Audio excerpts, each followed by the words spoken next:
India TV YouTube channel को subscribe करें और बेल आइकन दबाएं।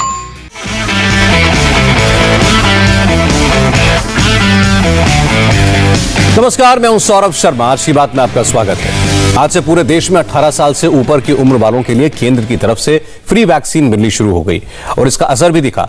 आज एक दिन में करीब 81 लाख से ज्यादा लोगों का वैक्सीनेशन हुआ। ये एक दिन में अभी तक हिंदुस्तान या फिर किसी भी मुल्क में वैक्सीनेशन का सबसे बड़ा आंकड़ा है, सबसे बड़ा फिगर है। लोगों में जोश है, उत्साह है और सरकार भी चाहती है कि कोरोना की तीसरी लहर को वैक्सीनेशन ड्राइव के जरिए ही काउंटर किया जाए। आज प्रधानमंत्री नरेंद्र मोदी ने भी कहा कि कोरोना काल में योग से लोगों को काफी मदद मिली, योग से काफी सहयोग मिला। मैं आपको वैक्सीनेशन की तस्वीरें दिखाऊंगा, प्रधानमंत्री की बात भी सुनवाऊंगा, लेकिन सबसे पहले मैं आपको महाराष्ट्र के सांगली के एक अस्पताल के पाप के बारे में बताना चाहता हूं। यह एक ऐसा पाप है, इतना संगीन अपराध है, जिसे देखकर, जिसके बारे में जानकर आपको गुस्सा आएगा, खून खौल उठेगा। सोचिए, कोरोना की दूसरी लहर के दौरान जिस वक्त मरीजों को सबसे ज्यादा केयर की जरूरत थी, जब मरीजों को ऑक्सीजन की जरूरत थी, जब वो एक एक सांस के लिए तड़प रहे थे और मरीजों के रिलेटिव्स ऑक्सीजन सिलेंडर्स के लिए एक स्टेट से दूसरे स्टेट तक जा रहे थे, ऐसे वक्त में कुछ लोग पैसों के लिए मरीजों को मौत के मुंह में धकेल रहे थे। सांगली जिले के अंदर एक ऐसा अस्पताल चल रहा था जहां मरीजों के इलाज के नाम पर उनकी मौत का इंतजाम हो रहा था। सोचिए, एक अस्पताल जिसे यह सोचकर कोविड डेडिकेटेड हॉस्पिटल कन्वर्ट किया गया था कि वहां सिर्फ कोरोना के मरीजों का इलाज होगा, उन्हें वेंटिलेटर मिलेगा, ऑक्सीजन मिलेगी, लेकिन वहां मरीजों की देखभाल के लिए इक्विपमेंट्स तो छोड़िए, कोई डॉक्टर तक नहीं था। जिस हॉस्पिटल में मरीजों के रिश्तेदार ये सोच कर आ रहे थे कि उनका पेशेंट यहां ठीक हो जाएगा, वहां दवा तो दूर की बात है, उनके टेस्ट तक करने का कोई इंतजाम नहीं था। सब कुछ फर्जी तरीके से ऑपरेट हो रहा था। डॉक्टर्स के नाम पर वार्ड बॉय मौजूद थे, स्पेशलिस्ट के नाम पर होम्योपैथी कॉलेज के फाइनल ईयर के स्टूडेंट्स थे। इन्होंने जो कह दिया, जो दवा लिख दी, वही कोरोना के मरीजों को दी जा रही थी। और तो और, जिन डॉक्टर साहब की ड्यूटी अस्पताल में लगी थी, वो कभी यहां आए ही नहीं। अगर इस दौरान किसी मरीज की तबीयत खराब होने लगती तो डॉक्टर साहब फोन पर बताते थे कि क्या करना है। एक बार भी अस्पताल जाने की जहमत नहीं उठाई। पूरे 44 दिनों तक इसी तरह ही अस्पताल चलता रहा, इसी तरह ऑपरेट किया गया। आप जानकर हैरान रह जाएंगे कि 44 दिनों के अंदर 87 मरीजों की जान चली गई, यानी रोजाना 2 मरीजों की मौत इस अस्पताल में हो रही थी। अब अंदाजा लगाइए, जिस वक्त हमारे देश के हेल्थ वॉरियर्स, डॉक्टर्स, नर्सेज, सब लोग पूरे देश में जी जान लगाकर एक एक जिंदगी बचाने में लगे थे, उस वक्त यह अस्पताल पैसे कमाने के चक्कर में भारी भरकम बिल बनाने के लिए मरीजों की जान के साथ खिलवाड़ कर रहा था, उन्हें मौत बांट रहा था। मैं जिस मेडिकल सेंटर की बात कर रहा हूं, उसका नाम एपेक्स कोविड केयर हॉस्पिटल है। असल में अप्रैल के महीने में जब कोरोना की दूसरी लहर घातक होती जा रही थी, रोजाना लाखों नए मरीज डिटेक्ट हो रहे थे, हजारों लोगों की एक एक दिन में मौत हो रही थी, उस दौरान 14 अप्रैल को इस एपेक्स हॉस्पिटल को कोविड डेडिकेटेड सेंटर के तौर पर मान्यता दी गई। इसे कोविड के मरीजों के इलाज के लिए रिकॉग्नाइज किया गया। अगर 14 अप्रैल की बात करें तो उस एक दिन में पूरे देश में कोरोना के करीब 2 लाख केस डिटेक्ट हुए थे और इनमें से करीब 60,000 मरीज अकेले महाराष्ट्र में थे। उस वक्त महाराष्ट्र कोरोना का सबसे बड़ा एपिसेंटर बना हुआ था। तब यह अस्पताल कोरोना के मरीजों को एडमिट करने लगा। अस्पताल की तरफ से दावा किया गया कि कोरोना मरीजों के इलाज के लिए सारे इक्विपमेंट्स मौजूद हैं, लेकिन हकीकत कुछ और थी। पुलिस की जांच रिपोर्ट में बहुत ही चौंकाने वाली बातें हैं। पता चला है कि इस अस्पताल में सिर्फ एक वेंटिलेटर था, वो भी खराब था। ईसीजी मशीन भी काम नहीं कर रही थी, एक्सरे मशीन भी सिर्फ दिखाने के लिए रखी हुई थी। इसी तरह डिफैब्रिकेटर, सक्शन मशीन, ऑटोक्लेव जैसे उपकरण भी अस्पताल में मौजूद नहीं थे। इतना ही नहीं, मेडिकल वेस्ट तक डंप करने का इस हॉस्पिटल में कोई इंतजाम नहीं था। क्योंकि उस वक्त मरीजों को ऑक्सीजन की सबसे ज्यादा जरूरत थी, इस हॉस्पिटल में ऑक्सीजन सिलेंडर के नाम पर कोई बैकअप था ही नहीं, कोई इंतजाम नहीं। और सबसे हैरानी की बात तो यह है कि इलाज करने के लिए कोई ट्रेन डॉक्टर तक हॉस्पिटल में नहीं था। नर्स, वार्ड बॉय और होम्योपैथी का कोर्स करने वाले स्टूडेंट्स मरीजों को ट्रीट कर रहे थे। अब सवाल है कि यह काम होता कैसे रहा, क्योंकि इन्हें कोई एक्सपीरियंस था नहीं। इसके बारे में पुलिस की रिपोर्ट कहती है कि अस्पताल स्टाफ मरीजों को लेकर किसी ना किसी डॉक्टर को फोन कर देता था और वो डॉक्टर मरीजों को दवा प्रिस्क्राइब कर देते थे। हमारे संवाददाता राजीव कुमार के पास पुलिस की वो पूरी जांच रिपोर्ट है जिसमें हॉस्पिटल के इस सारे कारनामे की पॉइंट बाय पॉइंट तफसील दर्ज है। अपेक्स हॉस्पिटल की सच्चाई जानकर आप भी चौंक जाएंगे। इंडिया टीवी के हाथ सांगली पुलिस की जो इन्वेस्टिगेशन रिपोर्ट हाथ लगी है, उसमें बहुत सी ऐसी बातें लिखी गई है जो आपको चौंका देगी। इसमें से कुछ चीजें हम आपको बताते हैं। अब देखिए, ये इन्वेस्टिगेशन रिपोर्ट की कॉपी है और इसमें साफ तौर पर लिखा गया है कि दरअसल इस हॉस्पिटल में एक बिगड़ा हुआ वेंटिलेटर है, इसके अलावा एक 10 बाईपंप मशीन मिली है। हॉस्पिटल में defibrillator, X ray machine, suction machine, autoclave, इसके जैसे बहुत सारी उपकरण होने चाहिए थे जो कि नहीं थे। ईसीजी मशीन भी बिगड़ी हुई कंडीशन में मिली है। बायोमेडिकल वेस्ट के लिए भी कोई व्यवस्था नहीं थी।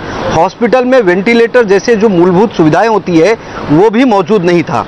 इसके अलावा इसमें साफ तौर पर लिखा गया है कि जो डॉक्टर इसमें काम करते थे, आप देखिए यहाँ पर ये बहुत महत्वपूर्ण लाइन है कि स्पेशलिस्ट डॉक्टरों से फोन पर उपचार के लिए यहाँ पर जो मौजूद डॉक्टर थे वो अपेक्स हॉस्पिटल के लोग जो हैं वो सलाह लेते थे और उसके बाद में उन मरीजों का इलाज किया जाता था। जाहिर बात है कि कोई स्पेशलिस्ट डॉक्टर इस हॉस्पिटल में नहीं मौजूद था।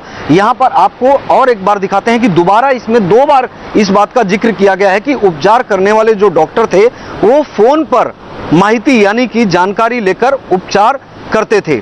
और ये जो डॉक्टर थे ये होम्योपैथिक मेडिकल कॉलेज के BHMS की पढ़ाई करने वाले छात्र होते थे और उन्हें महेश जाधव ने अपने खुद के फायदे के लिए इस अस्पताल में पेमेंट के बेसिस पर रखा हुआ था। और सबसे अहम बात है कि यहाँ पर देखिए बहुत सारी ऐसी बातें लिखी गई कि इस हॉस्पिटल की चलाने के लिए जो जरूरी चीज़ें होती हैं वो महाराष्ट्र के कानून के तहत, किस तरह के मेडिकल के कानून के तहत होना चाहिए, इसके मुताबिक यहाँ पर तमाम जानकारियाँ लिखी गई है कि हॉस्पिटल में कोरोना मरीजों के उपचार के लिए पूरी तरह से कोविड डेडिकेटेड मरीजों के इलाज के लिए आवश्यक जो सामग्री थी वो तमाम सामग्री, इंफ्रास्ट्रक्चर इस अस्पताल में मौजूद नहीं था। ये बात तो अब ज्यादातर लोग जानते हैं कि कोरोना मरीजों को लेकर कुछ खास तरह के टेस्ट कंडक्ट किए जाते हैं जिससे ये पता चल सके कि मरीजों में वायरस का संक्रमण कितना फैला है, उनकी लंग्स कितनी इंफेक्टेड हैं, क्या बॉडी में ब्लड फ्लो सही है, कहीं क्लॉट्स बनने तो शुरू नहीं हो गए। इसके लिए CRP, डी डाइमर जैसे टेस्ट किए जाते हैं। लेकिन सांगली के इस हॉस्पिटल में इन टेस्ट को लेकर भी कोई इंतजाम नहीं था। मरीजों से सैंपल तो लिए गए लेकिन ये टेस्ट कभी कंडक्ट किए ही नहीं गए। पुलिस की जांच में यह बात सामने आई। अस्पताल चलाने वाले डॉक्टर के कहने पर लैब टेक्नीशियन ने सैकड़ों मरीजों की फर्जी टेस्ट रिपोर्ट तैयार कर दी। सोचिए, जब मरीजों के टेस्ट हुए ही नहीं तो फिर उन्हें सही इलाज कैसे मिलता। जहां तक दवाओं की बात है तो इमरजेंसी में इस्तेमाल होने वाली कोई भी दवा इस हॉस्पिटल के अंदर मौजूद नहीं थी। अब आप अंदाजा लगा सकते हैं, जहां दवा नहीं, इंस्ट्रूमेंट नहीं, लाइफ सेविंग ड्रग्स नहीं, टेस्ट का इक्विपमेंट नहीं, डॉक्टर्स नहीं, तो फिर उसे अस्पताल कहें क्यों। हमारे संवाददाता ने एक और बात बताई। उन्होंने कहा कि जब किसी मरीज की मौत हो जाती थी तो वहां जो मेडिकल स्टूडेंट मौजूद थे वो ही फाइनल रिपोर्ट तैयार करते थे और वो लोग ही डेथ सर्टिफिकेट भी रेडी कर रहे थे। कोई सीनियर डॉक्टर मौजूद रहता ही नहीं था। यहाँ पर आप देखिए कि जब कोई मरीज कोविड का भर्ती होता है तो उन मरीजों के लिए CRP, D dimer, serum ferritin, interleukin ये टेस्ट कराए जाते थे। लेकिन ये टेस्ट यहाँ पर कराए ही नहीं जाते थे क्योंकि यहाँ ऐसी कोई सुविधा नहीं थी। बाकायदा लिखा है कि डॉक्टर महेश जाधव, इनके कहने पर एक लैब टेक्नीशियन राजेंद्र ढगे ये नकली रिपोर्ट तैयार करते थे और उसके बाद में उस रिपोर्ट को डिजिटल सिग्नेचर करके मरीजों की जो मेडिकल फाइल होती थी उसमें ऐड कर देते थे, जोड़ देते थे। यानी कि ये अस्पताल सिर्फ फोन पर ही नहीं चल रहा था, यहाँ पर जो मेडिकल फाइल बनाई जाती थी वो भी नकली बनाई जाती थी, उसमें फर्जी तरीके से सिग्नेचर किया जाता था।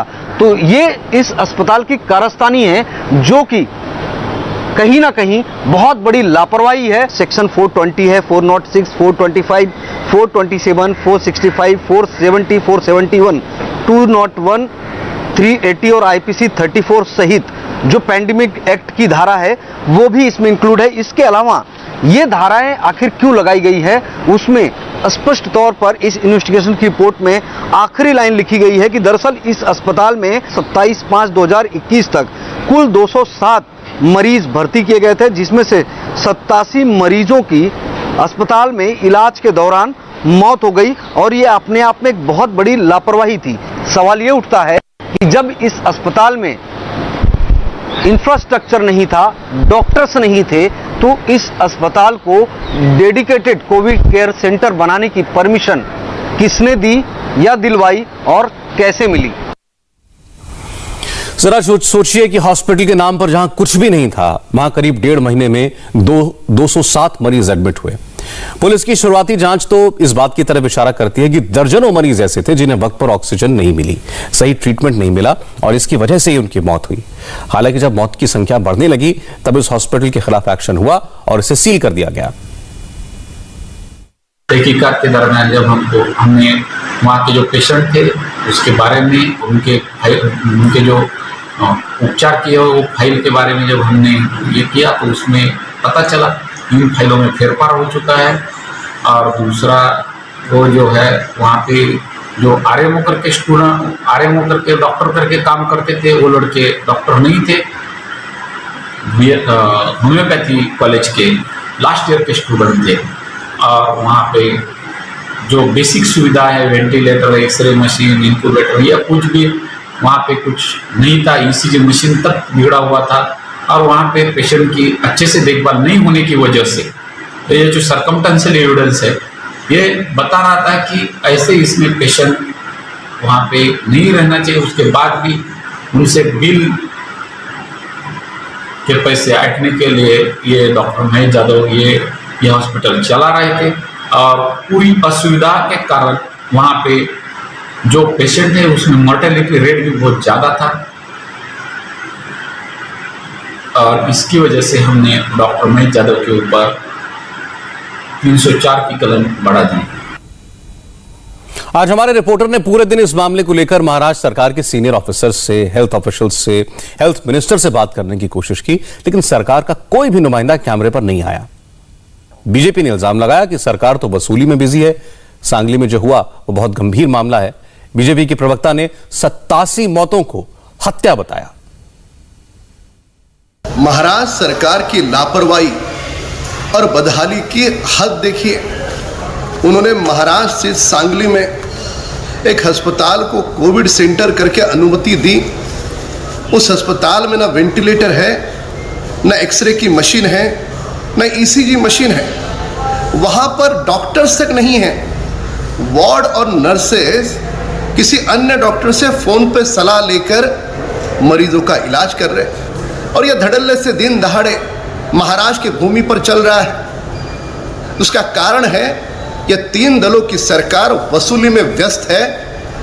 वे गंभीरता से इस बात को नहीं ले रहे। जिन 87 लोगों की मौत हुई है वो मौत नहीं, ये सरकार ने की हुई हत्या है।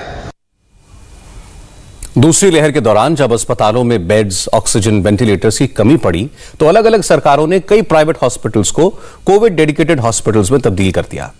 मकसद था लोगों की जान बचे, लोगों को इलाज मिले, वो ठीक हो। लेकिन जब देश में महामारी हो, लोगों की जिंदगी और मौत का सवाल हो, तब चंद पैसों की खातिर लोगों की जान से खिलवाड़ ये किसी पाप से कम नहीं है और इस मामले में दोषियों को सख्त से सख्त सजा मिलनी चाहिए ताकि कोई भी हॉस्पिटल लोगों की जिंदगी से खिलवाड़ करने के बारे में सोच भी ना सके। वैसे इस वक्त हमारे देश में तमाम एक्सपर्ट्स, मेडिकल प्रोफेशनल्स, बड़े बड़े डॉक्टर्स सब इस बात को कह रहे हैं कि अगर लोगों ने लापरवाही बरती, कोरोना प्रोटोकॉल का पालन नहीं किया तो कोरोना की तीसरी लहर जल्द ही आ जाएगी। 2 दिन पहले ही एम्स के डायरेक्टर डॉक्टर रणदीप गुलेरिया ने कहा था कि 6 से 8 हफ्तों में कोरोना की 3rd वेव आ सकती है। इसी तरह आईआईटी कानपुर की एक रिसर्च में कहा गया कि 3rd वेव सितंबर-अक्टूबर में हिट करेगी। असल में फिर से वही गलती दोहराई जा रही है जो कोरोना की दूसरी लहर से ठीक पहले की गई थी। जैसे अनलॉक हुआ, सड़कों पर, बाजारों पर, हिल स्टेशंस पर लोगों की भारी भीड़ टूट पड़ी। इस वक्त जो वीडियो आपको स्क्रीन पर दिख रहा है वो पालघर के अशेरी किले का है। 800 साल पुराना ये किला एक बड़ा टूरिस्ट स्पॉट है। मुंबई, ठाणे से हजारों लोग यहां वीकेंड एंजॉय करने के लिए आते हैं। लेकिन रविवार को जिस तरह यहां भीड़ इकट्ठा हुई, उसने एडमिनिस्ट्रेशन के कोरोना कंट्रोल के सारे दावों की हवा निकाल दी। पालघर जिला फिलहाल लेवल 3 में है। यहां कोरोना का संक्रमण 10% से ज्यादा है और महाराष्ट्र सरकार के अनलॉक नियमों के मुताबिक जो डिस्ट्रिक्ट लेवल 3 में आती है वहां वीकेंड लॉकडाउन लागू होता है। वीकेंड पर कोई भी टूरिस्ट या पब्लिक प्लेस पर जाने की इजाजत नहीं है। लेकिन भीड़ इसलिए बढ़ी क्योंकि कल तक यहां लेवल 2 को देखते हुए रेस्ट्रिक्शंस थे और इसमें पब्लिक प्लेस पर जाने की इजाजत थी। नतीजा यह हुआ कि किले के पास हजारों लोग इकट्ठा हो गए। मगर सबसे ज्यादा परेशान करने वाली बात यह है कि जो लोग इकट्ठा हुए, किले पर पहुंचे, उनमें से किसी ने भी मास्क तक नहीं लगाया था। यानी कोरोना के लिए, तीसरी लहर के लिए इस तरह की भीड़ एक खुला निमंत्रण है, ओपन इनविटेशन है।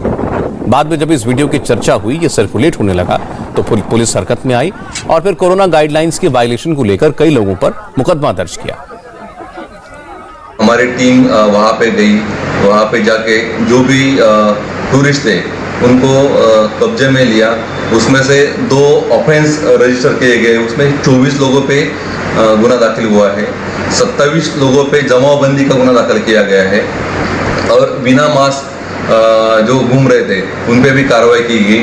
टोटल 241 लोगों पे हमने कार्रवाई की है और हर संडे सैटरडे यहाँ पे भीड़ होने की आशंका देखते हुए हमने पहले से ही वहाँ पे बंदोबस्त लगाने का इंतजाम किया है। हर वाटरफॉल और हर किले वहाँ पे हमने मिनिमम 2 कर्मचारी और होमगार्ड लगाए हैं और जहाँ पे भी कहीं पे भीड़ होती है वहाँ ज़्यादा एडिशनल फोर्स लगाया जा रहा है। लेकिन पालघर की तस्वीर कोई अकेला उदाहरण नहीं है। ऐसी तस्वीरें लगातार आ रही हैं, अलग अलग शहरों से आ रही हैं। मार्केट्स में, बाजारों में, सड़कों पर भीड़ बढ़ रही है। आम आदमी के साथ साथ वो लोग भी नियम तोड़ रहे हैं जिन पर कोरोना नियम लागू करने की जिम्मेदारी है। कल ही पुणे शहर में एनसीपी के नए ऑफिस का इनॉग्रेशन हुआ और यहां पर हजारों लोग इकट्ठा हो गए। इस प्रोग्राम में खुद महाराष्ट्र के डिप्टी सीएम अजीत पवार आए हुए थे। लेकिन जहां तक बाजारों में भीड़ की बात है, बहुत से लोगों को लगता है कि जब तक थर्ड वेव नहीं आती है उससे पहले घूम लेते हैं, छुट्टियां मना लेते हैं, फिर दोबारा पाबंदियां कहीं लग ना जाएं। ऐसा सोचना सरासर गलत है। लापरवाही बरतेंगे तो तीसरी लहर जरूर आएगी। डॉक्टर्स, मेडिकल एक्सपर्ट्स लगातार ये बात कह रहे हैं। कोरोना वायरस हमारे बीच में मौजूद है, ये वायरस कहीं गया नहीं है और इसे रोकने के सिर्फ 3 उपाय हैं। कोविड प्रोटोकॉल को फॉलो करें, जरूरी हो तभी बाहर निकलें और सबसे बड़ी बात, ज्यादा से ज्यादा संख्या में वैक्सीन लगवाएं। और वैक्सीन को लेकर आज एक बहुत अच्छी खबर आई है। आज देश के लोगों ने वैक्सीनेशन को लेकर एक नया रिकॉर्ड बनाया है, विश्व रिकॉर्ड। आज करीब 81 लाख लोगों को टीका लगा है भारत में और ये दुनिया में किसी भी एक दिन में वैक्सीनेशन का सबसे बड़ा रिकॉर्ड है। इस बात को आप ऐसे समझिए कि न्यूजीलैंड की जितनी जनसंख्या है, दुबई में जितने लोग रहते हैं, उससे भी ज्यादा लोगों को आज हमारे देश में कोरोना की वैक्सीन एडमिनिस्टर की गई एक दिन के अंदर। वैसे जहां तक वैक्सीनेशन के रिकॉर्ड की बात है तो मैं आपको बता दूं कि अमेरिका में एक दिन में सबसे ज्यादा 46 लाख लोगों को टीका लगाया गया था। लेकिन भारत आज इस मामले में बहुत आगे निकल गया और इसमें बिहार, गुजरात और हरियाणा में करीब 5-5 लाख लोगों को वैक्सीन लगी है। कर्नाटक में 10.5 लाख लोगों को टीका लगा है। यूपी में भी आज 6.5 लाख लोगों को वैक्सीन लगी। महाराष्ट्र में करीब 4 लाख वैक्सीन डोज एडमिनिस्टर की गई हैं। लेकिन मध्य प्रदेश इस लिस्ट में आज बाकी सबसे बहुत आगे निकल गया।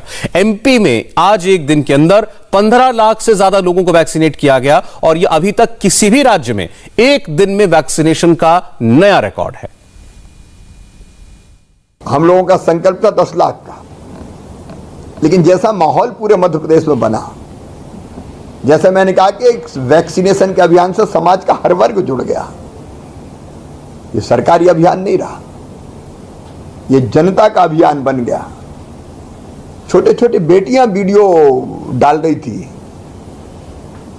और बड़ी मार्मिक भाषा में वो अपील कर रही थी कि प्लीज वैक्सीनेशन करवाइए। हमारे सारे जननेता, सांसद, विधायक, मंत्रीगण, सारे धर्मगुरु अलग अलग, उन सबके परिश्रम का परिणाम ये हुआ कि हम 10 लाख के बजाय 15 लाख डोजेज लगा चुके हैं। ये पोर्टल पर अपलोड कर दिया गया है और पोर्टल तो भारत सरकार का होता है। तो 15 लाख का आंकड़ा हम क्रॉस कर चुके हैं। महाराष्ट्र में भी आज करीब 4 लाख लोगों को कोरोना की वैक्सीन एडमिनिस्टर की गई है और इसमें भी मुंबई में 81,000 से ज्यादा लोग वैक्सीनेट किए गए। अच्छी बात यह है कि इस वक्त जब महाराष्ट्र में सभी धार्मिक स्थल बंद हैं, तो ऐसे में कई जगह मंदिर, मस्जिद, चर्च को वैक्सीनेशन सेंटर में तब्दील कर दिया गया और उसका असर यह हुआ कि जिन लोगों के मन में वैक्सीन को लेकर कोई भी डर था या आशंका थी, वो भी अब वैक्सीनेशन सेंटर्स पर आ रहे हैं। हमारे संवाददाता राजेश कुमार आज साउथ मुंबई की एक मस्जिद में गए। पता चला कि यहां काफी दिनों से वैक्सीनेशन ड्राइव चल रही है। अब तक 4,500 से ज्यादा लोगों को इस मस्जिद के अंदर वैक्सीन दी जा चुकी है। लोगों का कहना है कि शुरुआत में जो भ्रम था, जो आशंका थी, वो धीरे धीरे खत्म हो रही है, इसलिए बड़ी तादाद में लोग अब वैक्सीन लगवा रहे हैं। इस वक्त हम मुंबई के मोहम्मद अली रोड के मोहम्मदी मस्जिद में हैं। मस्जिदें बंद हैं, मंदिर बंद है, गुरुद्वारा बंद है, चर्च बंद है। तो इस वक्त इन सब का इस्तेमाल इंसान और इंसानियत को बचाने के लिए किया जा रहा है। मोहम्मदी मस्जिद में भी वैक्सीनेशन सेंटर शुरू किया गया है। आसपास के इलाके के लोग यहाँ पर आ रहे हैं और वैक्सीन लगवा रहे हैं। ऐसे हल्का सा हो तो बुखार तो आती रहती है मामूली सी, लेकिन कुछ भी नहीं होता। अल्लाह के करम से अच्छा है। मैं तो बोलती हर भाई बहन सब ने लो, ये डोज लेना ही चाहिए। यही एक हथियार है कोरोना से लड़ने के लिए। हाँ, यही एक हथियार है कोरोना से लड़ने के लिए, इसलिए हम सब मिलके लो। बहुत ही बेहतरीन यहाँ इंतज़ाम है और जो भी सब खिदमत गुजार है, बहुत ही इंसानियत की खिदमत हो रही है और they are giving a lot of time, lot of effort. उनको खुदा जज़ाए खैर दे और बहुत ही बेहतरीन है ये। और वैक्सीन तो लेना ही चाहिए सबको। करीबन 200 वैक्सीन का कैपेसिटी हम लोग दे रहे हैं और मुस्लिम लोग भी बहुत आ रहे हैं यहाँ पे। और वैसा जो सब लोग जो अफवाह फैली हुई थी कि मुस्लिम लोग में कुछ गलत अफवाह फैली हुई थी, लेकिन थोड़ी इसकी जो अफवाह जो है वो थोड़ी कम हो रही है। यहाँ पर हम लोग के जो कम्युनिटी के वॉलेंटियर्स हैं, उनकी हेल्प से हम लोग काफ़ी अच्छा काम करने की कोशिश कर रहे हैं। We are sending people door to door and educating people about vaccination. Mumbai के मस्जिद में वैक्सीनेशन की ये तस्वीर बाकी उत्साह बढ़ाने वाली है और अगर तमाम शहरों के अंदर इसी तरह वैक्सीनेशन के लिए पहल की जाएगी, लोग वैक्सीन लगवाएंगे, तो हम जरूर कोरोना की जंग जीतेंगे। सरकार तो कोशिश कर रही है, अब लोगों को भी आगे आना चाहिए। अफवाहों पर ध्यान दिए बिना जब भी आपका नंबर आए वैक्सीन जरूर लें। आज दुनिया भर में अंतर्राष्ट्रीय योग दिवस मनाया गया। देश के अलग अलग हिस्सों में योग से जुड़े कई कार्यक्रम हुए। हालांकि कोरोना महामारी की वजह से इस बार ज्यादातर कार्यक्रम वर्चुअली हुए। इस साल योग दिवस की थीम योग फॉर वेलनेस है। प्रधानमंत्री मोदी ने योग दिवस पर योग से सहयोग तक का मंत्र दिया। इस मौके पर मोदी कैबिनेट के कई मंत्रियों ने योग किया। दिल्ली से पटना और नागपुर तक मंत्रियों ने योग किया और सबको स्वस्थ रहने का संदेश दिया। उपराष्ट्रपति वेंकैया नायडू और यूपी की राज्यपाल आनंदीबेन पटेल भी सुबह सुबह योग करते नजर आए। भारतीय सेना के जवानों ने भी योग दिवस में बढ़ चढ़कर हिस्सा लिया। ऊंची दुर्गम चोटियों पर बर्फ के बीच सेना के जाबाज योग करते हुए दिखाई दिए। गलवान, पैंगोंग त्सो से लेकर लद्दाख, कश्मीर से लेकर श्रीनगर तक देश की सुरक्षा में लगे प्रहरी योगासन की मुद्रा में दिखे। योग दिवस के मौके पर प्रधानमंत्री नरेंद्र मोदी ने देश को संबोधित भी किया। प्रधानमंत्री मोदी ने पूरी दुनिया को एक मैसेज दिया, योग की परिभाषा समझाई और योग से सहयोग तक का मंत्र दिया। मोदी ने कहा कि योग ने कोरोना काल में पूरी दुनिया को अनुशासन और संयम से रहना सिखाया। आज जब पूरा विश्व कोरोना महामारी का मुकाबला कर रहा है, तो योग उम्मीद की एक किरण भी बना हुआ है। कोरोना के बावजूद इस बार की योग दिवस की थीम योगा फॉर वेलनेस ने करोड़ों लोगों में योग के प्रति उत्साह को और भी बढ़ाया है। जब कोरोना के अदृश्य वायरस से और इस अदृश्य वायरस ने दुनिया में जब दस्तक दी थी, तब कोई भी देश साधनों से, सामर्थ्य से और मानसिक अवस्था से इसके लिए तैयार नहीं था। हम सभी ने देखा है कि ऐसे कठिन समय में योग आत्मबल का एक बड़ा माध्यम बना। योग ने लोगों में ये भरोसा बढ़ाया कि हम इस बीमारी से लड़ सकते हैं। लेकिन जिस वक्त पूरा देश योग दिवस मना रहा था, कांग्रेस योग पर मजहब की सियासत कर रही थी। कांग्रेस नेता राहुल गांधी और अभिषेक मनु सिंघवी ने ट्विटर पर एक कंट्रोवर्सी खड़ी की। राहुल गांधी ने योग दिवस के दिन भी प्रधानमंत्री मोदी पर हमला करने का मौका नहीं छोड़ा और ट्विटर पर लिखा, it's yoga day, not hide behind yoga day. यानी आज योग दिवस है, योग दिवस के पीछे छिपने का दिन नहीं है। कांग्रेस के नेता अभिषेक मनु सिंघवी ने तो इससे बहुत आगे बढ़कर बात की। अभिषेक मनु सिंघवी ने योग को लेकर ओम और अल्लाह का जिक्र किया। सिंघवी ने योग में ओम के उच्चारण पर सवाल उठाए। सिंघवी ने अपने ट्वीट में लिखा, ओम के उच्चारण से ना तो योग ज्यादा शक्तिशाली हो जाएगा और ना अल्लाह कहने से योग की शक्ति कम होगी। अभिषेक मनु सिंघवी के इन बयानों से कांग्रेस सवालों में घिर गई। सोशल मीडिया पर यह मुद्दा छाया रहा। बीजेपी नेताओं ने सिंघवी के ट्वीट को लेकर कांग्रेस पर तीखे अटैक किए। देश भर के संतों महात्माओं ने भी सिंघवी के बयान पर निशाना लगाया।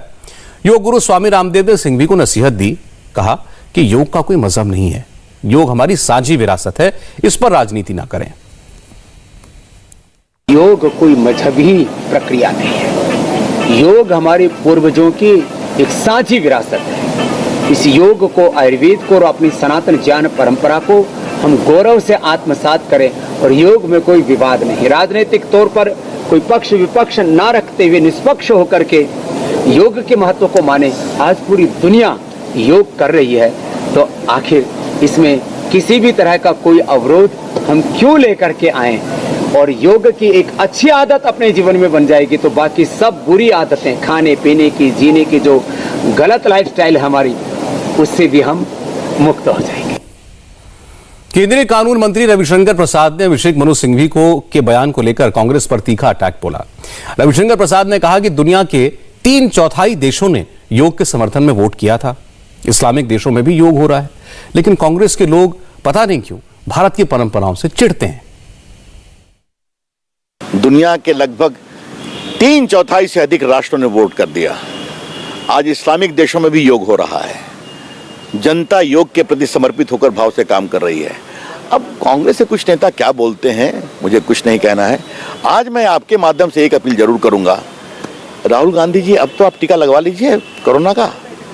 अभी तक देश को आप ज्ञान बहुत देते हैं, देश को यह ज्ञान नहीं मिला है कि आपने टीका लगवाया कि नहीं। तो क्या ये धर्म की राजनीति है, क्या कहेंगे इसको? क्या समझें कि आज के मौके पर योग दिवस पर ऐसी टिप्पणी? इस हल्की बात पर मुझे कुछ नहीं कहना है।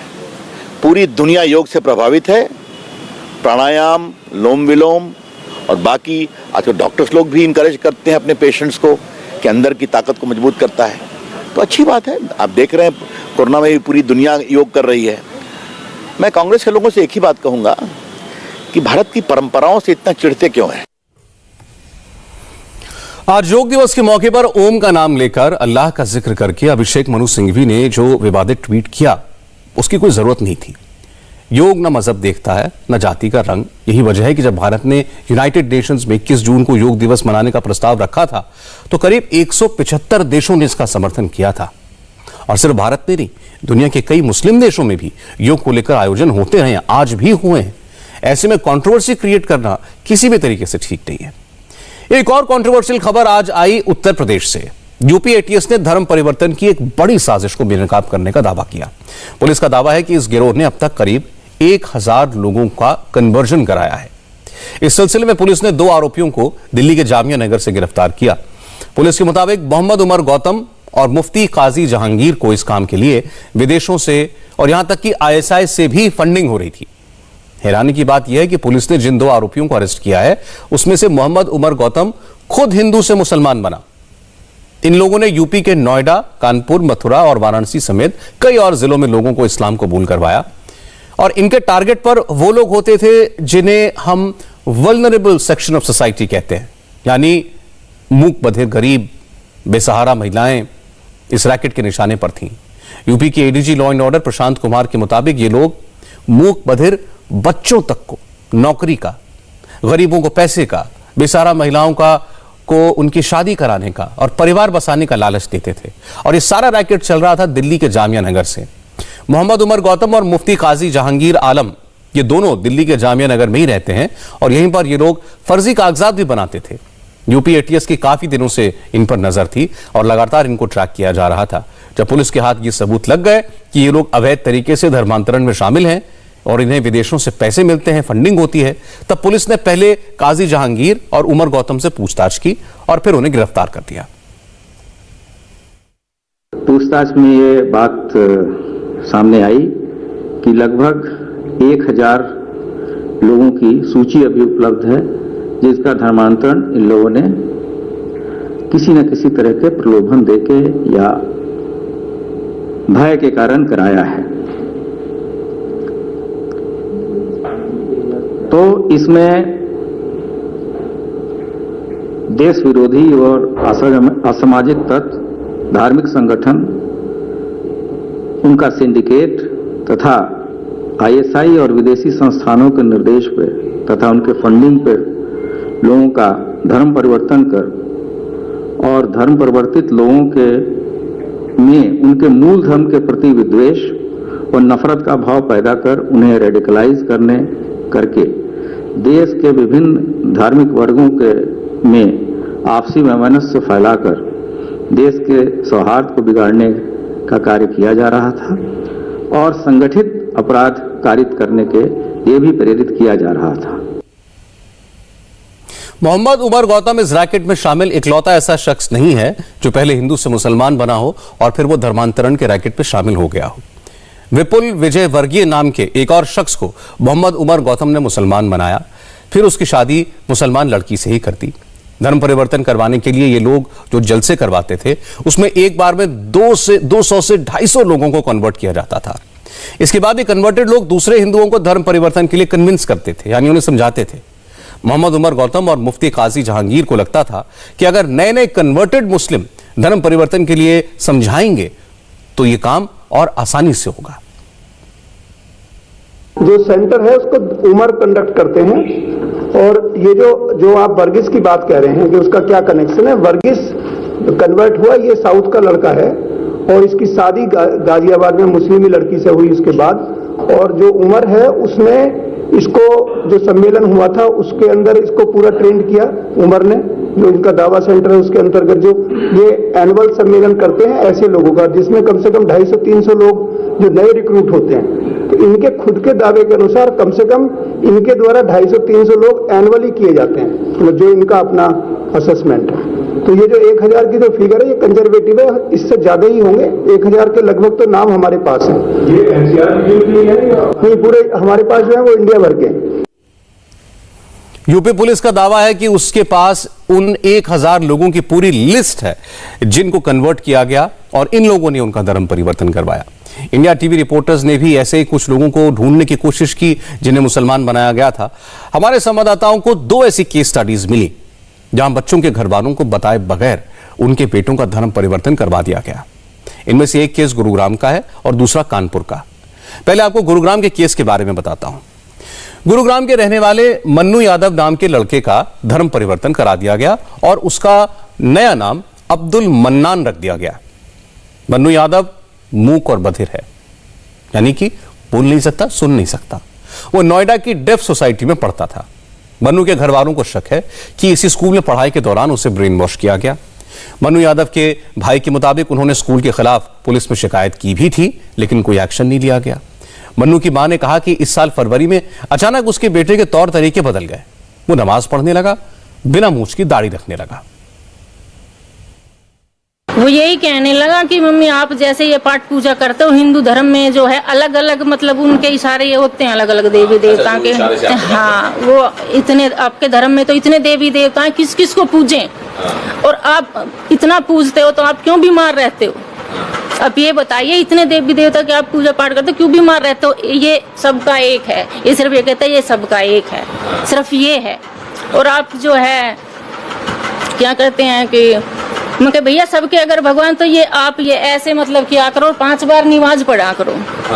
और जो मुस्लिम हैं वो कभी भी मतलब ऐसे तिल्ली नहीं लगाते हैं जैसे अपने धर्म में लगाते हैं। अच्छा, अंतिम संस्कार? हाँ, अंतिम संस्कार के लिए ऐसे कभी नहीं लेके जाते। मैं कह वो भी लेके जाते हैं ऐसे, तो ऐसे नहीं कंधे पे धर के वो नहीं लेके जाते, वो भी लेके जाते हैं कि नहीं वो ऐसे तिल्ली नहीं लगाते हैं। अच्छा। और वो तो घर में जो है दाबते हैं, और जो आप जब मतलब मरोगे तो मैं आपको ना घर के अंदर ही दबाऊंगा। और मेरे को ऐसे मतलब वो करने लगा, मम्मी जब घर के अंदर जाएंगे तो ऐसे मतलब उनके हम धर्म में रहेंगे, उनकी इसमें लिखा हुआ है कि अगर हम इसको मतलब पढ़ेंगे तो हम जब मरेंगे तो हम मरेंगे नहीं, हमको ऐसे हमारे इसको निकाल के ऐसे परियां मतलब इशारे करके ऐसे कहने लगा कि हमको ऐसे परियां लेके जाएंगे। 1 साल उसने जॉब की है। उसके बाद वो हमने उससे ये नहीं पूछा तेरी कितनी तनख्वाह है क्या है। उसके बाद वो पैसे मतलब इतना उसकी तनख्वाह आ रही है बैंक में आती थी, उसको लेके मम्मी मेरे को इतना वही तुझे उसने सारा पैसा इकट्ठा करके वहाँ वकील को दिया है। बोला मैंने 25,000 वकील को फीस दी है वहाँ। उन्होंने कहा हम जिंदगी भर तुम्हारा केस लड़ेंगे कि भाई जो अगर तुम पे अब कोई ये कहेगा भाई तूने क्यों धर्म परिवर्तन, तो हम सारी जिंदगी आपका केस लड़ेंगे। 5,000 एक विनय गुप्ता है जिसका नाम हमने उसकी फाइल में से निकाला है, और 5,000 कागज के लिए उसको दिए हैं। किसी को 1,500 दिया है, किसी को मतलब उसने 50,000 का ट्रांजैक्शन उनको दिया है अपनी कमाई से। अच्छा, मेरा धर्म परिवर्तन कराने में किसी का फोन रिचार्ज करवा रहा है। मन्नू यादव की मां का एक और बयान मैं आपको सुनवाना चाहता हूं।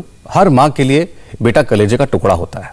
क्योंकि मन्नू यादव बचपन से ही फिजिकली चैलेंज थे, तो मां ने बचपन से ही उन पर बहुत खास ध्यान दिया, किसी चीज की कमी नहीं होने दी। लेकिन अब जिस तरीके से मन्नू ने अपना धर्म परिवर्तन कराया, जिस तरह वो परिवार के साथ रहने से इनकार करता है, उसे बयां करते करते अनीता रो पड़ती हैं। आप उनकी बात सुनिए, तब आप उनके दुख को, उनके दर्द को समझ पाएंगे। रोने लग गए सारे परिवार से। वो फरीदाबाद से मिला हमें, हम उसको फिर ले आए। उसके बाद वो फिर चले गया गुड़गांव में मस्जिद में, हमने उसको पकड़ा। हाँ जी, वहाँ बैठा था, उनमें बैठा रहता था मुसलमानों में। फिर इसको कहने लगे भाई तुम ठीक है चले जाओ, लेकिन शाम को घर आ जाओ। उसके बाद ही आता जाता रहा कई दिन। फिर बोले मम्मी मेरे को जाने दो, मेरा दिमाग फटता है इधर। अच्छा, आप लोगों के साथ रहने में दिमाग फटता है? हाँ, मेरा दिमाग फटता है, क्योंकि हम तो उनको वही बात समझाते हैं अपने बारे में, और तुम उनके लिए मतलब बुरा कहते हो, तो मेरा दिमाग जो है ना फटता है। मुझे जाने दो और मेरी जिंदगी खराब हो जाएगी। मैं नौकरी कब करूंगा, मैं पैसे कब जोड़ूंगा, मुझे जमीन भी खरीदनी है। भाई वो तेरे को जमीन दुआ देंगे, तू अपने धर्म में तेरे को जमीन नहीं मिलेगी या पैसा नहीं मिलेगा, कि नहीं वहाँ मेरे को ज्यादा मिलेगा। उसके बाद से जी सर कभी 8 दिन में, कभी 10 दिन में, और परसों शाम को आया है वो 19-20 दिन में आया है। और आज सुबह वो कल चले गया था 4 बजे। फिर हमने जैसे तैसे वीडियो कॉल उसको की। वो अपने साथ के दोस्तों में कहीं बातचीत कर रहा था कि बेटा तू एक बार वापिस आ जा, सुबह तेरे पापा छोड़ देंगे, तू जहाँ भी जाएगा। बोल पापा जो है ना, मैं पापा के साथ नहीं जाऊँ, पापा को मैं अपनी जगह नहीं दिखाऊंगा। हमने कहा जहाँ तुम कहोगे वहीं उतार देंगे। बोले ठीक है। फिर सुबह वो आज 5:30 बजे चला गया। नहीं पता सर, हमको जगह ही नहीं बताता है वो, हमें नहीं पता वो कहाँ गए। मैं नौकरी करता है वो कहीं भी, बोल मैं नौकरी कर रहा हूँ, और मेरे दोस्त हैं जो कन्वर्जन में ही हैं, और उसके साथ उनके साथ वो कहीं पे रहता है, रेंट पे रहता है सर। तो आप लोगों ने उसका जो धर्म परिवर्तन हुआ, उसका नया धर्म आप लोगों को भी मंजूर हुआ या फिर आप लोग? जी हमको मंजूर नहीं है अपने बेटे का धर्म, बिल्कुल नहीं, क्योंकि मैं अपने बेटे को नहीं छोड़ सकती। हम मंजूर नहीं कर सकते इस धर्म को। अगर हम मंजूर करते तो हम इतनी दौड़ भाग नहीं करते। आज हमको 5वां महीना चल गया दौड़ भाग करते करते। उस दौरान इसके पापा को भी हार्ट अटैक आ चुका। उसकी टेंशन में दिन रात भगे डोल रहे हैं। हमें कहीं से तो मदद मिलो। अब जाके थोड़ी बहुत हमको ऐसा हुआ है कि भाई हाँ हमें कुछ मदद मिलेगी। जैसा कि मन्नू यादव की मां ने बताया कि नोएडा के डेफ स्कूल में पढ़ाई के लिए जाने के बाद ही उसमें परिवर्तन दिखा। इसलिए हमारे संवाददाता पवन नारा आज नोएडा के उस डेफ स्कूल में भी गए। पुलिस की एक टीम पहले ही वहां पर पूछताछ कर रही थी। जब पवन नारा ने स्कूल के संचालक से पूछा कि क्या कभी उन्हें शक नहीं हुआ कि यहां पर इस किस्म की एक्टिविटीज चल रही हैं, उस पर उन्होंने कहा कि स्कूल में सिर्फ पढ़ाई और स्किल ट्रेनिंग का काम होता है, बाकी बातें अब पुलिस की जांच में साफ होंगी। जिन 2 बच्चों का धर्मांतरण हुआ, क्या उनको कह सकते हैं कि यहाँ टारगेट किया गया? हाँ, मैं नहीं है इस बात में तो मुझे वो नहीं लग रहा, क्योंकि बच्चे तो एक बार लेके चले जाते हैं, फिर वो अपना बहुत तो जॉब में रहते हैं, कुछ घर पर है, तो अब हमें नहीं लग रहा कि इस तरह से कुछ रिलेटेड आना चाहिए। और एक बार इंफॉर्मेशन आ जाएगी तो आप लोग भी करेक्ट कर पाएंगे। गुरुग्राम का मामला हमने आपको दिखाया, नोएडा के डेफ स्कूल के संचालक की बात आपने सुन ली, लेकिन जैसा कि मैंने कहा था हमारे पास धर्म परिवर्तन की 2 केस स्टडीज है। दूसरा मामला कानपुर का है। कानपुर के रहने वाले आदित्य भी पढ़ाई करने के लिए आए थे, लेकिन जब वापस गए तो उनका नाम आदित्य नहीं अब्दुल कादिर हो चुका था। दिल्ली चला गया था। आपको बता के नहीं गया था। ये कैसे पता चला कि उसका धर्म परिवर्तन हुआ? हमें नहीं पता चला। उसका जब कागज हमको घर पे मिला था बक्से में, तब मालूम होता है धर्म परिवर्तन करा। कागज में क्या लिखा है? कागज में उसने अपना नाम चेंज किया है। क्या नाम कर लिया? अब्दुल कादिर। तो आपका बच्चा मूक बधिर है, उसको आमतौर पर चीज़ समझाना बहुत मुश्किल होता है, तो क्या लगता है किस तरीके से लोगों ने उसको ब्रेनवॉश किया होगा? हम नहीं बता सकते, क्योंकि उनकी भाषा को जानते नहीं हैं। आपके बेटे की भाषा आप समझ पाते हैं? हम नहीं, पूरी तरह से नहीं समझ पाते। आज इंडिया टीवी के रिपोर्टर हर उस जगह पर गए जहां जहां से इस रैकेट के तार जुड़े थे। यूपी एटीएस के मुताबिक इस पूरे धर्म परिवर्तन रैकेट की जड़ें दिल्ली के जामिया नगर से जुड़ी हैं। मोहम्मद उमर गौतम और मुफ्ती काजी जहांगीर ये दोनों जामिया नगर में ही रहते थे। इस्लामिक दावा सेंटर नाम का ऑफिस भी जामिया नगर में ही है। धर्म परिवर्तन के लिए एफिडेविट बनाने का काम हो, शादियों के सर्टिफिकेट बनाने का काम हो, सब यही होता था। विदेशों से जो फंडिंग आती थी वो भी इसी पते पर आती थी। हमारे संवाददाता अतुल भाटिया जामिया नगर के इस्लामिक दावा सेंटर में भी गए और मोहम्मद उमर गौतम के घर भी, लेकिन दोनों जगह कोई नहीं मिला। इस गैंग की लीड यूपी पुलिस को कहां से मिली, इसकी कहानी भी बहुत इंटरेस्टिंग है। इसके तार जुड़ते हैं यूपी के डासना में उस देवी मंदिर से जहां के महंत स्वामी यति नरसिंहानंद सरस्वती इन दिनों बहुत सुर्खियों में है। दरअसल 2 जून को 2 लोगों ने गलत नाम से इस मंदिर में घुसने की कोशिश की। इसमें से एक का नाम था कासिफ और दूसरे का विपुल विजय वर्गीय। यहां पर आपको यह जानना जरूरी है कि विपुल विजय वर्गीय अपना धर्म परिवर्तन करवा चुका है और मुसलमान बन चुका है और कासिफ की बहन से उसकी शादी हुई है। यानी ये दोनों मुस्लिम हैं लेकिन खुद को हिंदू बताकर ये मंदिर में घुसने की कोशिश कर रहे थे। शक हुआ तो इन्हें रोका गया, बाद में इन्हें पकड़ लिया गया, ये गिरफ्तार हो गए। उसके बाद इनसे जो पूछताछ हुई उसमें धर्म परिवर्तन के रैकेट का खुलासा हुआ, क्योंकि इसी रैकेट के लोगों ने विपुल विजय वर्गीय को भी हिंदू से मुस्लिम में कन्वर्ट किया था। डासना के देवी मंदिर से जुड़े लोगों के मुताबिक कासिफ और विपुल का मकसद स्वामी यति नरसिंहानंद सरस्वती की हत्या करना था। इंटेंशन तो गलत थी। जो लोग बाहर अपना मुसलमान होते हुए हिंदू नाम लिखवा रहे हैं तो उनकी इंटेंशन यहाँ से जाहिर हो जाती है कि उनकी इंटेंशन गलत थी। वो बाहर जब गलत एंट्री करा के आए हैं, हमारी जो पर्सनल सिक्योरिटी है उन्होंने जब पकड़ लिया उन्हें और उनकी बैग की तलाशी ली और उनके जो मेडिकल जांच करी तो पता चला उनमें एक मुसलमान है। लेकिन इस बात के बाद भी उन्होंने ये खुलासा नहीं किया कि उनके आपस में संबंध क्या हैं, वो आपस में रिश्तेदार हैं। क्या कह रहे थे वो जब वो एंट्री की उन्होंने, तो उन्होंने क्या कहा, किस तरीके के आधार कार्ड थे उनके पास, क्या डिटेल थी? जब सारा सामान उनके पास पकड़ा गया तो उन्होंने कहा कि जी हमने पूछा आप मुसलमान को क्यों लेकर आए हो, आप हिंदू हो? तो उसने कहा कि जी मैं तो रास्ता पूछने के लिए आया हूँ। रास्ता पूछना था मुझे तो ये मिल गए मुझे, तो मैंने पकड़ लाया। तो हमने उनसे कहा कि भाई रास्ता पूछने के लिए इतने बड़े शहर में आपको केवल मुसलमान नजर आया, जबकि वो भी जो लड़का है कासिफ वो पढ़ा लिखा लड़का था। दोनों ने अपना नाम क्या बताया था, क्या आधार कार्ड थे और उनके पास क्या क्या था? ऐसा है, जो हिंदू था उसने नाम बताया अपना विपुल विजय वर्गीय। दूसरा जो लड़का था उसका नाम था कासिफ, लेकिन उसका जो टारगेट था वो ये था कि किसी तरह वो महाराज जी के पास तक पहुँच जाए। किसी भी बहाने से महाराज जी के पास तक वो पहुंचना चाहते थे।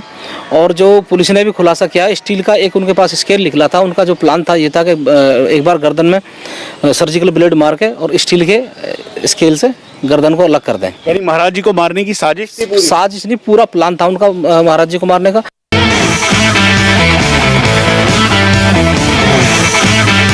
अब एक बड़ी खबर राजनीति की। एनसीपी अध्यक्ष शरद पवार की अगुवाई में विपक्षी दल एक नए प्रयोग की तैयारी कर रहे हैं।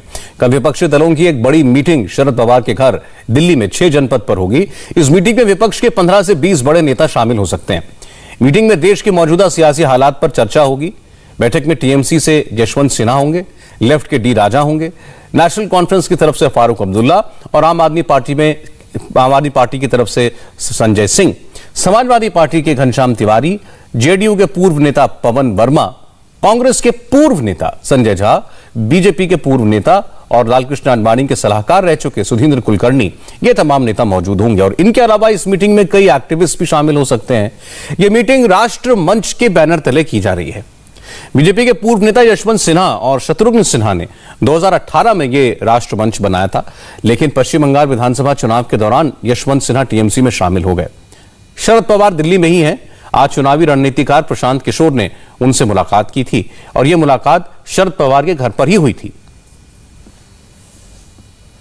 विपक्षी पार्टियों की भी एक बैठक का आयोजन किया गया है, जिसमें आम आदमी पार्टी के नेता शामिल होंगे, आरजेडी के नेता शामिल होंगे, तृणमूल के नेता शामिल होंगे, हमारे नेता शामिल रहेंगे। और ये बैठक में आगामी जो लोकसभा का अधिवेशन होगा उसके मुद्दों पे चर्चा होगी, देश में जो राजनीतिक परिस्थिति है उस पर चर्चा होगी और सभी दलों को एकजुट करने के लिए किस दिशा में काम किया जाए उसकी प्राथमिक चर्चा होगी और धीरे धीरे सभी दलों को एकजुट करने का काम आगे बढ़ेगा।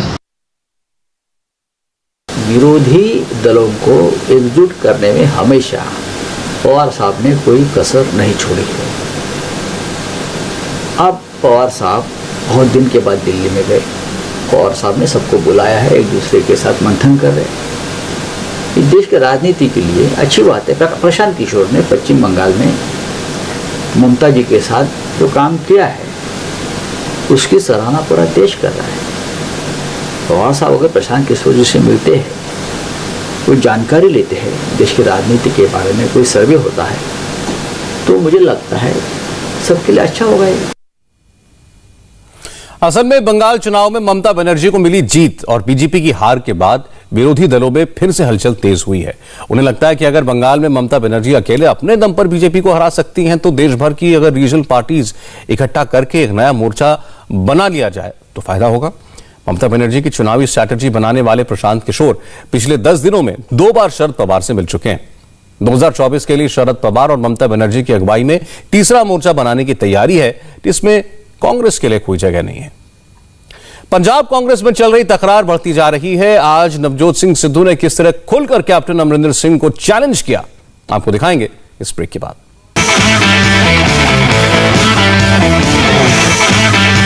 पंजाब में कांग्रेस का झगड़ा अब नाजुक मोड़ पर पहुंच गया है। पंजाब कांग्रेस में चल रही खींचतान के बीच अब कांग्रेस हाईकमान एक्टिव मोड में आ गया है। खबर है कि राहुल गांधी पंजाब के नेताओं से मुलाकात कर रहे हैं। राहुल ने पंजाब के सांसदों, विधायकों और मंत्रियों से बात की है और यह मुलाकात कल भी होगी। इस बीच आज पंजाब के मुख्यमंत्री कैप्टन अमरिंदर सिंह दिल्ली पहुंचे। कल सुबह 11 बजे कांग्रेस के 3 मेंबर्स की कमेटी से वो मुलाकात करेंगे। कैप्टन अमरिंदर सिंह की मुलाकात से पहले नवजोत सिंह सिद्धू ने एक बार फिर बगावती तेवर दिखा दिए। सिद्धू ने ट्विटर के जरिए अपनी बात कही, 2 वीडियो शेयर किए।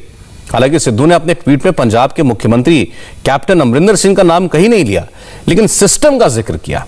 सिद्धू ने लिखा, मैं 17 साल लोकसभा, राज्यसभा, विधायक, मंत्री के पद पर रहा, लेकिन एक ही मकसद रहा, पंजाब का जो सिस्टम है वो बदले और लोगों के हाथ में ताकत वापस दूं। लेकिन जब सिस्टम ने सुधार की कोशिश को ही नकार दिया तो मैंने सिस्टम को ही ठुकरा दिया। और अब वक्त है स्पेशल रिपोर्ट का।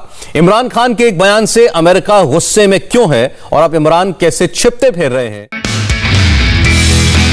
नमस्ते, मैं हूं मीनाक्षी जोशी। वीडियो और खबरों से अपडेट रहने के लिए India TV YouTube channel subscribe करें, बेल आइकन दबाना ना भूलें। जुड़े रहें इंडिया टीवी के साथ।